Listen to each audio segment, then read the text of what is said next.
What's up, Amazon sellers? Today I'm joined by none other than Tim, or Trader Soros, from Arb Ops, and this guy is an 8-figure Amazon seller doing online arbitrage, which is literally blowing me out of the water. And my God, I'm #excited to be here. If you want to learn about his journey, then stay tuned. We're going to find out everything about what he's been doing.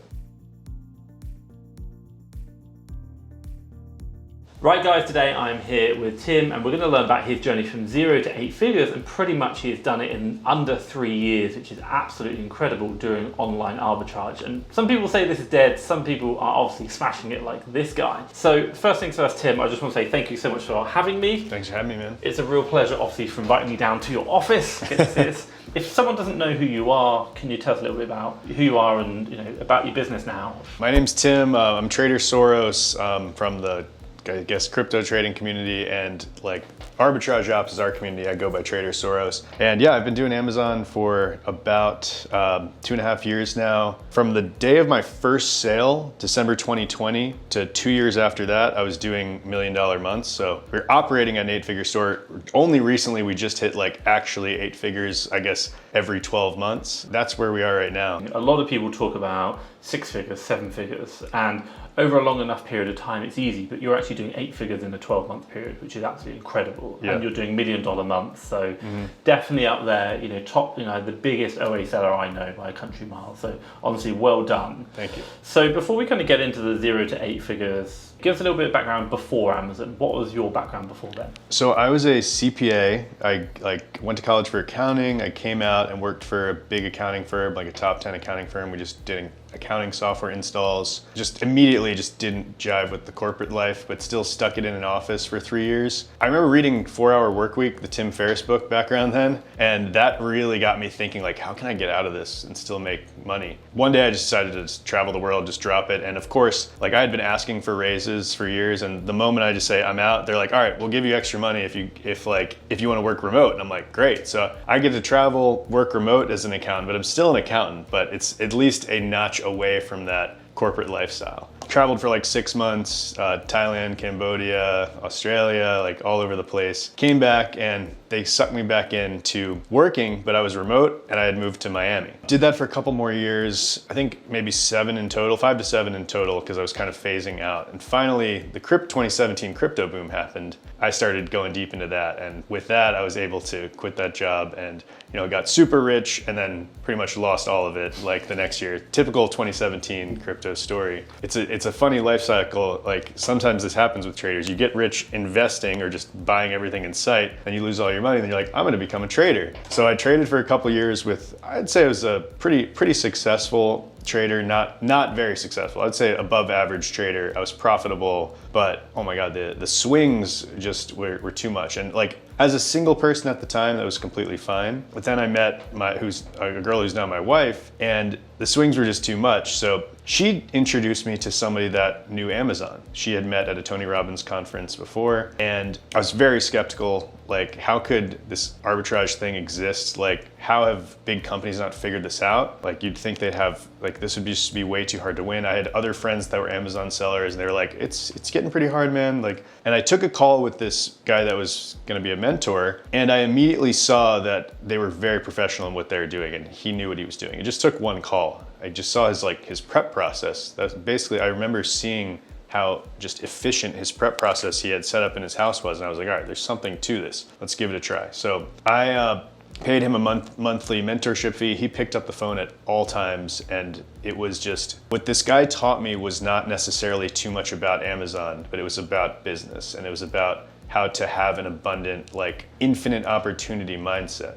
He had me going to the store with a scanner, to find my first product. And he's not telling me what to look for. He's just saying, look, focus on the yes. Focus on that time where you hit a product and it makes money. You're gonna go through a whole store possibly, it's gonna say no. And I did. I remember going through Kohl's. I hit every single product. And 3 hours into it, at the very end, I find one, I'm like, this can make money. And after just months and months of doing that, you start to get better and better, and you really start to believe that, holy crap, there are infinite opportunities in all these stores. It's just, I have a filter not showing me, that's not allowing me to see them yet. And it's kind of a process of just removing those dark filters you have that there isn't opportunity here. Then I started to hit kind of a little bit of confidence, you could drop me in a store and I could find something. And that mindset, that attitude has like taken me to new heights in business, not just Amazon. So now when I look at any type of business, I'm just like, I just haven't lifted the veil that's telling me this is hard. So that's kind of an intro story, and I can go into more detail of how that progressed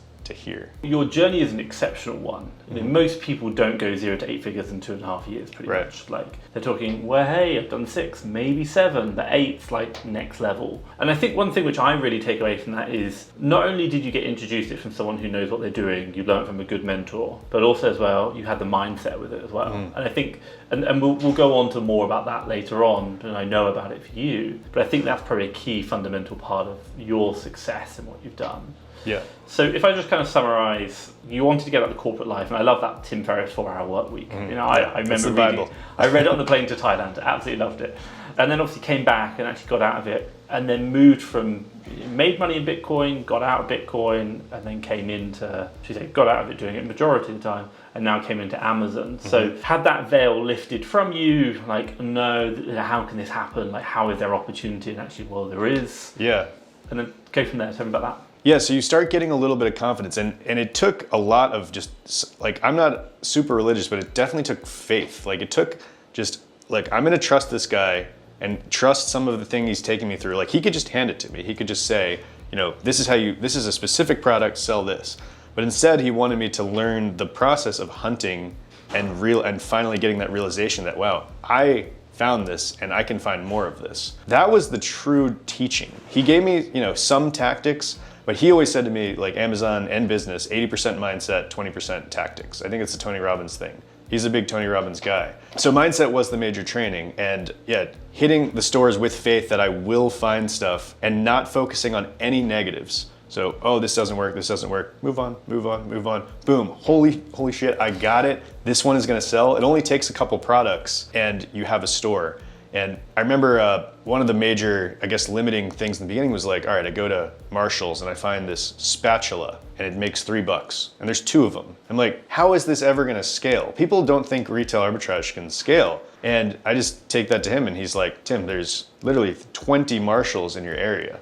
What if you found 5 products, you set up a driver to go to every Marshall's and you have 5 products that make $5 each, like, and you have 20 Marshalls, that's how it can add up. So like, you really can scale. That's when I was like, oh, so it's not about necessarily finding like a huge stock of product in one place. There's all these different ways you can do it. I was going to stores. I really started to like shopping at shoe stores. It wasn't necessarily because they had more profit or it was a better product for Amazon. They are a good product for Amazon, but so is like makeup and bras. I just didn't mind being in those stores. I'm not like a big shopper, but shoe stores, they're all right. Like being in those outlets and hang out in the stores, scan products, like check out. I do my own prep, send it in, and just get a bunch of confidence in this. And somewhere around 4 months to 6 months, I think I started in August, September 2020, started getting my first sales. I sold some like Cabbage Patch Kids, some stuff from Costco. Somewhere around the 4 to 6 month range, I was like, this works. I'm not even good at this yet and it's working. It's already profitable. Like, let's start injecting capital.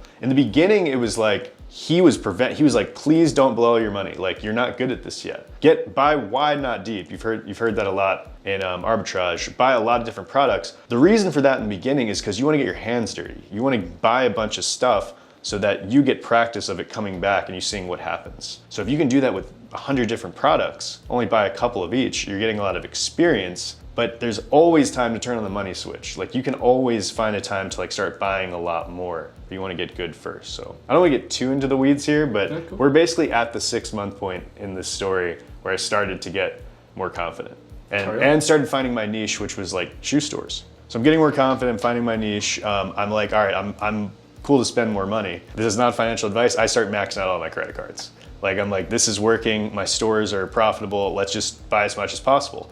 And this is where a lot of people get to in arbitrage ops that are good. They get here and they stop here. And and the reason they stop here is because they burn themselves out. Because now I have money, now I can buy tons of inventory, but I'm still doing every single part of the business. I'm prepping my own product, I'm trying to use family members to help. It's like a disaster. Like, try to use family members to help. You have to train and retrain. Like, you need professional people prepping, people that do it every day. So you're not like teaching them something and teach them again the next week. There's no point to hire somebody if they can't retain the information you teach them.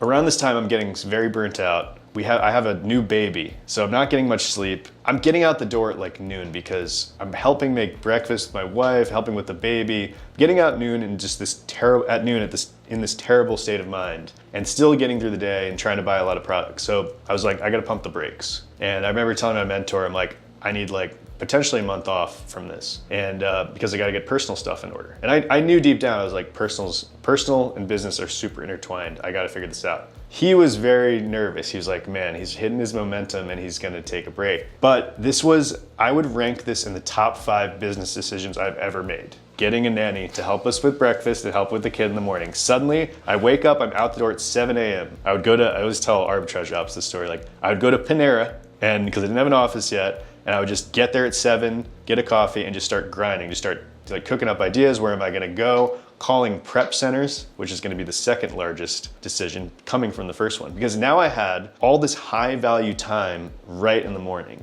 And I would say I was coming from getting out confused and stressed at 12, so I have like medium value time, medium value energy for a few hours of the day. I'd get through it. Now suddenly I have an entire day where I can just dedicate to this. And so that was probably the largest business decision of my life. Within a couple weeks, I had signed on with a prep center in the area. So that's the next biggest jump in Amazon, where you go, if you're going in retail arb, you're going to a prep center, because prep takes a long time by yourself. That's low labor activity. Then I got the prep center because I was thinking big. I had plenty of space to hire a prep center. So now we're talking. Now I can get to the store, drop product off, and I could probably on my own, if I wanted to work super hard, I could probably do like 4 million on that alone, I bet. If I wanted to work super hard, but I don't.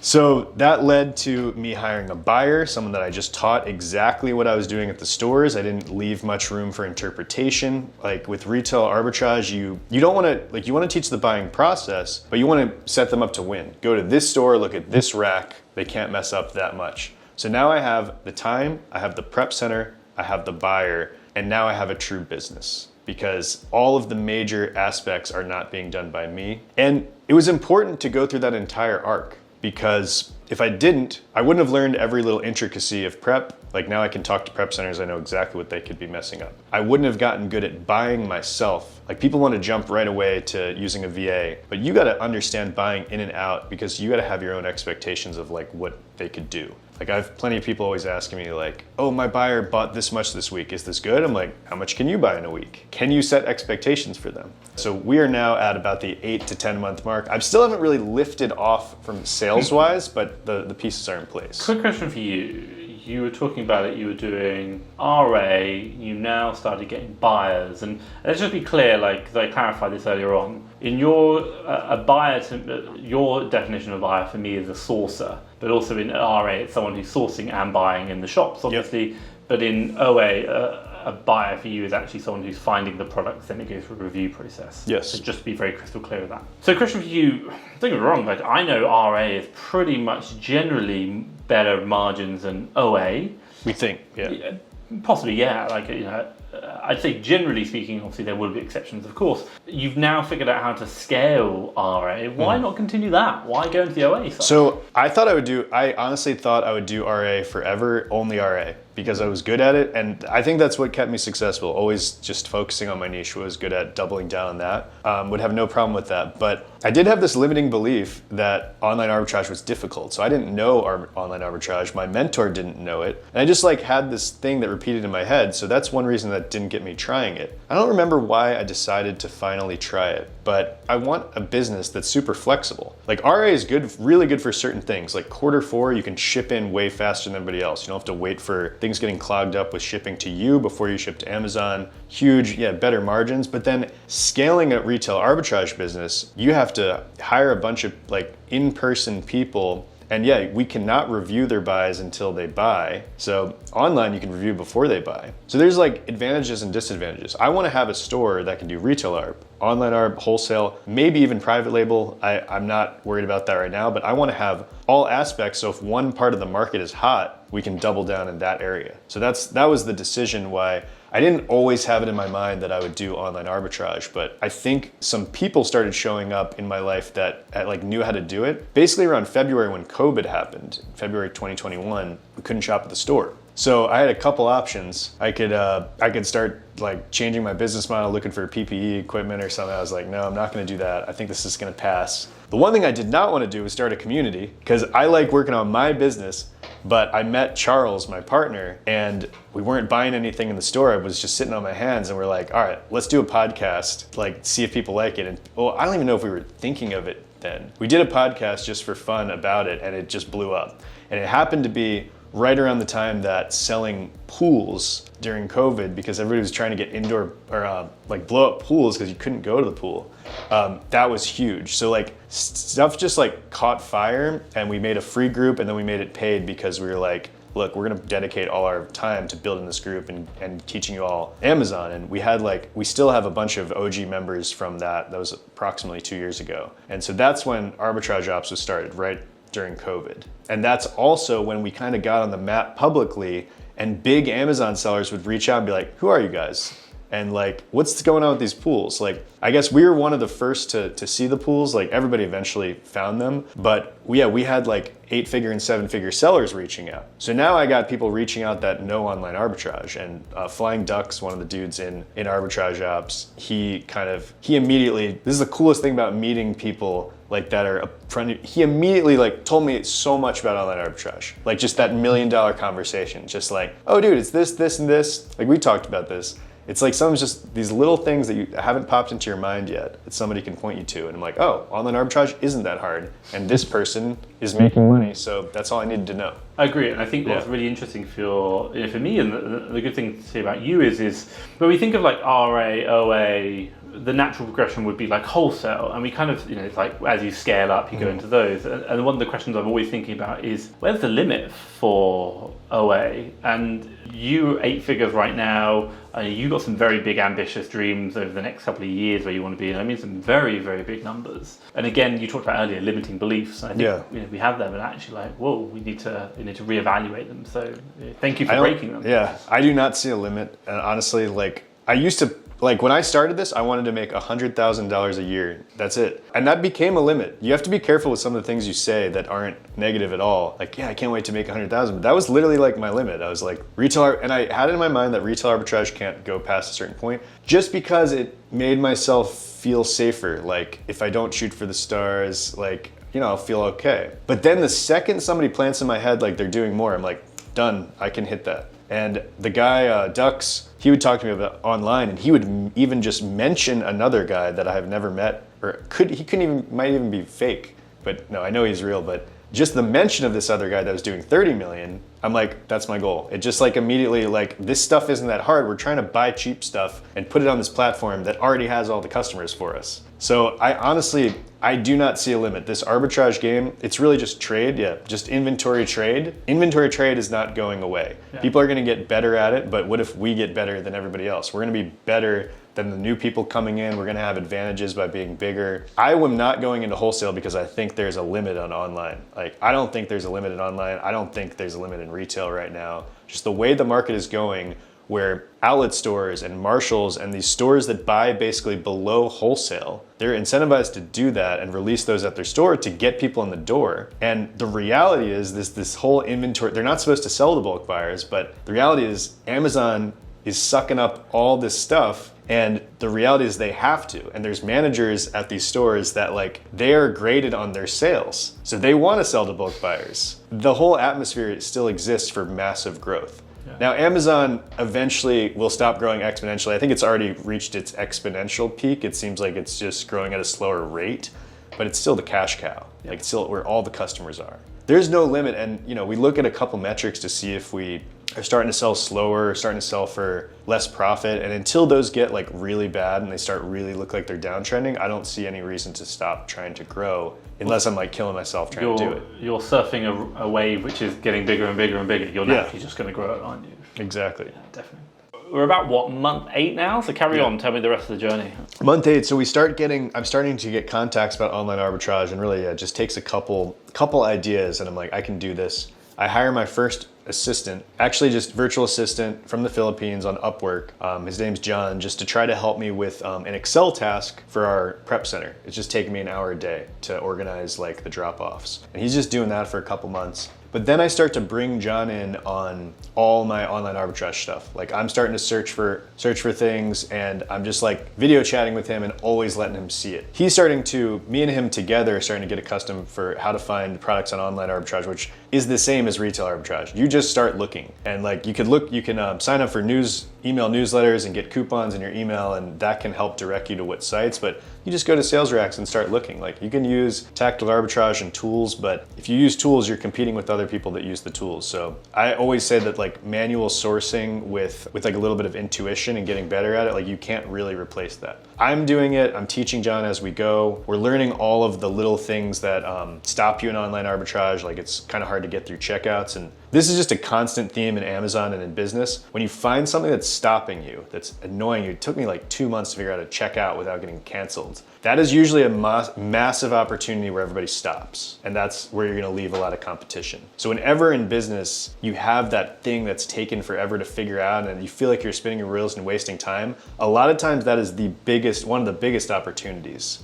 So you always gotta keep that in mind, like in those dark times. I remember those dark times trying to like figure out how to get checkouts through, and he's trying to buy from the Philippines, we're getting fraud alerts and stuff, and we eventually figured it out and started building an online arbitrage kind of part of the company. And online is, I would say, lower margins, like at least because we weren't good enough at it yet, but you still get cash back and stuff. But still overall it was better at retail. But I did see how easy it is to scale, because once I taught John, and then we hired somebody that just did checkout. So me and John could just source and the other person's buying. And then like, it's just another person after another person teaching the exact same thing, and we could review buys before we even buy them. There's no end to how many people you could have helping you buy things. So that's when the true arc started. I mean, we were already doing, I think at the peak of retail arbitrage, we were already doing about 7 figures. We had just gotten to like 7 figures. It took me like a year to get to 7, or maybe a little under a year to get to 7 figures. But yeah, so then only another year to go 8 figures. Wow. So I would say the first 100,000 was the hardest. The next million was the second hardest. And then the million to 10 million was not as hard as the 100 to a million. What does the operation look like at $1 million for you? Say for example $1 million in OA, and what does the operation look like now? So talk to me about like maybe, because if you've got your VAs, like kind of like what does it look like? How is it? I'll try to do some napkin math, but you can do $1 million in OA with you and a VA and a prep center. Because if you're going to be the primary sourcer, that means you have to find approximately like 400,000 in product over the year. Like, so what does that break down into? Like, that's only like 30 to 40,000 a month. Is that possible in product? So that's $1 million store right there. So I could do that in my sleep, finding 40,000. That's like what our average sourcer can find. 40,000 in a month. So that's a 7-figure store. So your checkout person, and your prep center, and you could build a sustainable business just like that. And there was a Michael Saylor interview with, I think it was Kobe, who's a crypto guy, and he closed it off with, it made me mad. He closed it off with, and let me see if I get it right. Just because you can buy it doesn't mean you can maintain it. And just because you can maintain it doesn't mean you can enjoy it. And he's a billionaire, so he's gotten to the point of probably enjoyment, but he's seen so many people like take on too much.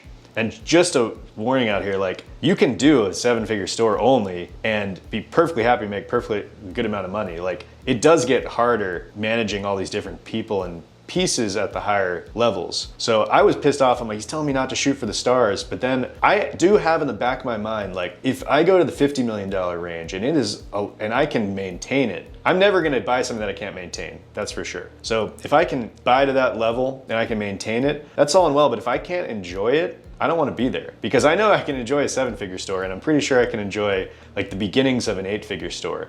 But if I'm starting to get to the mid 8 figures and it's like it's killing me to be there, I'm totally fine scaling down. And one beautiful thing about Amazon is like you can, especially arbitrage, is you can very quickly scale up and down. Like I can scale out some of my staff. like ethically and morally, I don't really want to, but we can operate at a lower level in lower seasons. We can operate at a higher level at higher seasons. So I went on a little bit of a tangent there. So I think the question I was trying to ask is, if anyone's watching, like, so let's just an example. Oh, yeah. Give me an example, like number of VAs you had at 7 figures and how many do you have now at 8? That's a good metric. Well, at the beginning of 7, I had hit that with basically retail. So I had one VA to help with the retail, with the prep center, like spreadsheets. And then we converted to online. So like, it's like I had this arc of retail and then my online was still here. So I was still at like a lower, but yeah, it's the same deal. You can do a 7-figure store with one VA. Now at an 8-figure store, I have 25 VAs. So somewhere along the line, but we got by with somewhere around like, you could do an 8-figure store with 5 to 7 VAs. You all got to be really on it and really good. But the reason I have so many is because I'm preparing to be the next level store. We're not ready. Like we have the right amount of people. I think we have all the pieces in place, but we have to get a lot better at being an 8-figure store because margins have declined a bit. Quality has declined a little bit, trying to get all this information out to all these different people. So that's my challenge at the moment. I'm not going to grow my store until I know, and we're still profitable, very profitable, but I want to be mega profitable because I know from 10 to 30, some quality is going to be lost too. So you always got to be like preparing for your next leg up. And if you see my sales chart, you brought it up, like you'll see I have 3 months of kind of, let's say, quality control, 3 months of growth, 3 months of quality control, and that's just kind of how it's gone. And I think right now it's almost more going to be a 6-month cycle of making sure every hole is plugged, everything is tight, our quality is going up, and then we're going to just inject the capital and go for the next leg. Wow. Honestly, thank you so much for sharing. And there's so much in there. Like, I think the one thing I kind of really take away from that is you can do a 7-figure store with just you and a VA. And I was doing the math in my head, and I was like, yeah, we do about 10,000 per VA per week, and that works out about half. When you kind of extrapolate it up over 52 weeks in buy price, and obviously 2 for 1, so you're making $1 million. But you can't enjoy it. Like you're so much involved in it. And then also the other question is once you get to that $1 million, fantastic, but you're not going to be able to go anywhere else because you're so involved. You're not able to grow. And I think you said it now is you're investing heavily in people, systems, processes, really building ready for the next step. But the next step isn't going to happen for a while. There's so much you've got to just get in place, and once that's ready, then it's fuel on the fire. It does happen way faster than you ever think. Like I'm like, wait, like it's gonna hit me one day, like, our quality is good enough, like it might be time. Like all this happens way faster than you think. Like you're in that build phase, like the first 4 to 6 months, you're still like this, and then suddenly like, oh, I'm approaching 7 figures. Like it was like that. Yeah. There wasn't a lot of middle time. It was like, $10,000 months, 20, 30, 40, and then we're getting to like 100, 150 too. Like it was a very steep incline. Completely agree. And I think just from my own personal perspective, I say it to my team is like, the results you're getting today are because of the work you did 6 months ago. Mm-hmm. And if I give you a really good example, it took me 1 year to get to my first 7-figure 12 months. And then the next 3 months we did it again. Yep. It was like, that's how it works with this. It's like too quick. Like I don't understand. Like what's going on? And I've definitely fallen into the trap of when I'm getting successful, I chill out because I don't want to work in the end. I want to like chill and let my business work. And I know in the back of my mind I'm coasting on previous work, but right now I'm kind of picking up the pieces of the last like 4 months. I was totally chilling, just letting my business run, which is good sometimes because you let other people figure it out. But yeah, I can't tell you how many people at my level, there's guys making much better ROI than me at my level. There's guys that are even like a little lower ROIing way better, but they are still the like genius buyers needed for their business. They are still working 60, 70-hour weeks. They can scale it back a little bit, but if they stop working, their business is nothing. Yeah. So even at that 8-figure level, there's a lot of stores like that. So what I'm priding myself on and really trying to do is like, I'm an 8-figure store that does not require me to be there. I am not in the buying. I am talking to the reviewers. Like I have to insert myself still sometimes, but my goal is for the company to be an 8-figure company without me. Yeah. And because I want to be surfing. Like I want to be doing stuff like this. I want to be meeting cool people. I don't want to be searching for like, I don't want to be sourcing product. I loved sourcing product back then, but you always want to be growing, doing Definitely. something new.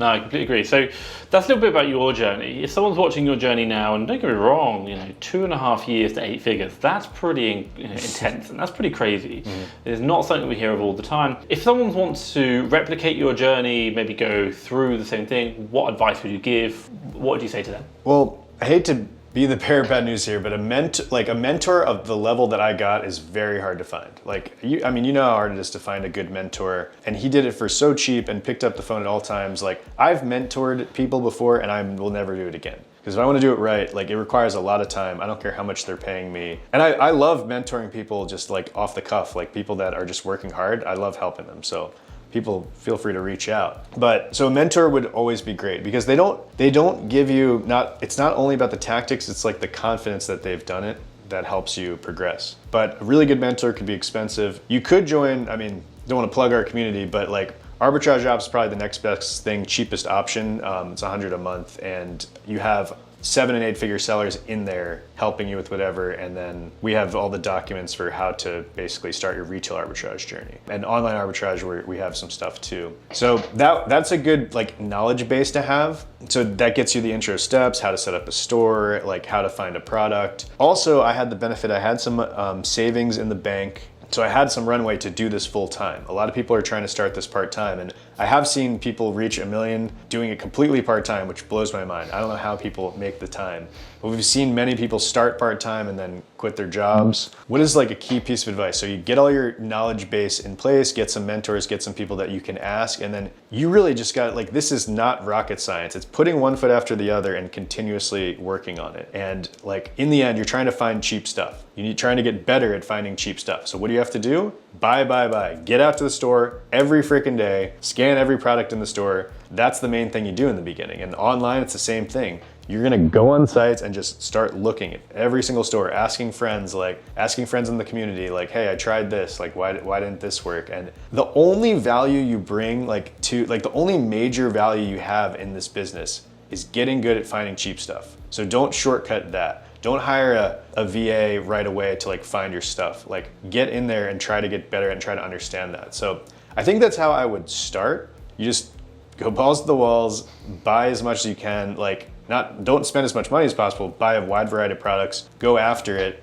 and just learn as much as you can. That would be the beginning portion of it. And then if we're trying to get to the next level, basically, if you want to prep your own stuff, that's fine. But if you're doing online arb, you got to get that prep center. That's a gigantic step that removes low value time from your schedule to give you more time to find cheap stuff. So that's the next big step. But there's a lot of steps in the journey, so it's kind of hard to break it down. I think the one thing I take away from you, and obviously knowing you and talking to you, is you've got great development. So you had a great mentor, and obviously we talked about it off air, but it's very unlikely anyone's going to find anything like that. I want to stop right there. I talked to him recently about this. He's had 30 students, and I was the outlier. There's plenty of people that didn't do that well under him, and he said, all right, one thing, you were a CPA, so I know you have good knowledge of numbers. You've been in trading, so you have good risk management knowledge, but those were not the main things. The main things were you listened to everything I said and you never stopped working, you never stopped calling me. So even if you don't have a mentor, that's still, the lesson holds true. And I see it in our group too. Like the people that are just constantly pounding away at it, they never stop looking at it, they never stop asking questions, they do great.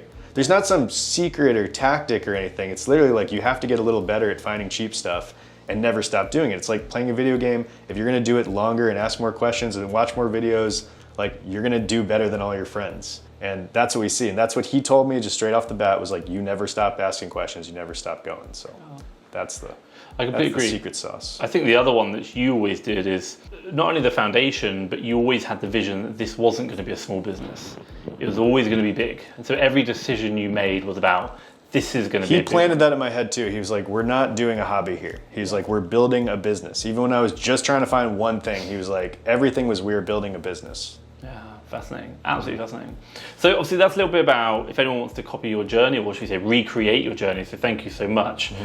You, the future, what's the plans? What's the goals for the next few years? That's interesting. I don't have I've been working with a wealth manager. He's like, what are you going to do in 15 years? I'm like, no idea. If in 15 years, I hope I hit it in 3 years, I want to do then. The goal for the next year is to definitely just make my store way better, stronger, tighter, plug all the holes, get everybody better, get ready for the next leg up. I'm not going to say once we hit that leg, if we want to go for 50 or 100, that might be where I want to be. I mean, if we can do 30 million and maintain an 8 to 10% margin or something, I'd be pretty happy with that, like potentially look for exits. But I think Amazon has become my, like, yeah, it taught me how to do business. It taught me how to remove the veil that says things are not hard. And I could definitely see myself in some other sort of passion. I do like, some of my favorite parts of this business are mentoring people. So I think I'm always going to be in business, mentoring people that are in my own company. I love seeing people grow. So I'm always going to be in some sort of business. I do like,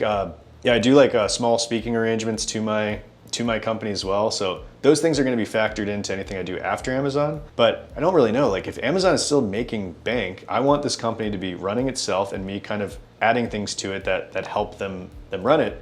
And we might be looking out to Walmart. Like right now, I always say Amazon is the cash cow. Focus on Amazon until it is not. But we should start putting our tentacles out into like Walmart, playing around a little bit. And then once that starts looking like more like not just a rising star, but a cash cow, then, we've talked about diversifying. Our biggest risk in Amazon is you can be shut down by their algorithm at any time. It's not as scary as it sounds. Like one cool thing about having a community is we see all the patterns and hundreds of stores. Like usually the people that get shut down are doing sketchy stuff and they're brand new. Once you've been doing it for a couple of years, the algorithm kind of likes you a little bit more and doesn't get you in as much trouble. And yeah, I know. But still diversifying to other plays. This is like inventory trade is not just Amazon. There's so many different plays. If you have connections with prep centers, I know guys that are buying thousands of Xboxes into their prep center and they're selling it in pallets to Dubai. Like there are infinite things you can do in this inventory trade business. So you could see me going any which way there. But inventory trade, Amazon, not my passion. Business building, definitely a passion. So 3 to 5 years, I don't really know, man. I definitely am going to take a break at some point and surf. But, yeah. Well, you sound like you've had a few months already that you've enjoyed it, but hey, yeah. I think hats off to you for what you've achieved in such a short period of time. And I love that thing where, it's like, what are you going to do in the next 5, 10, 15 years? You're like, my God, 3 years ago, I didn't think I'd be where I am today, and look at what I've achieved. And that's getting started. Where are we going to be? And I think that rate of progress is just incredible. And it shows you anything is possible with the right mindset, really working hard, asking questions, like you said. So thank you so much. If anyone wants to get in contact with you, how can they get in contact? What's the best way? On Twitter, I'm Trader Soros. That's probably the best way. Just shoot me a DM. I check my DMs. You can follow Arbitrage Ops. That's our community, Amazon community DM if you want to start, or Amazon community Twitter if you want to start getting the feel for what we do. And those are probably the best ways to get in touch with me. Yeah, I will respond. Cool, fantastic. And if you guys want to know, I'll put a link down below, so have a look in the description. Also, I'll put all Tim's details and Arb Ops there as well. But Tim, thank you so much. Yeah, Appreciate thanks, it. Tom. Appreciate it, man. Take care.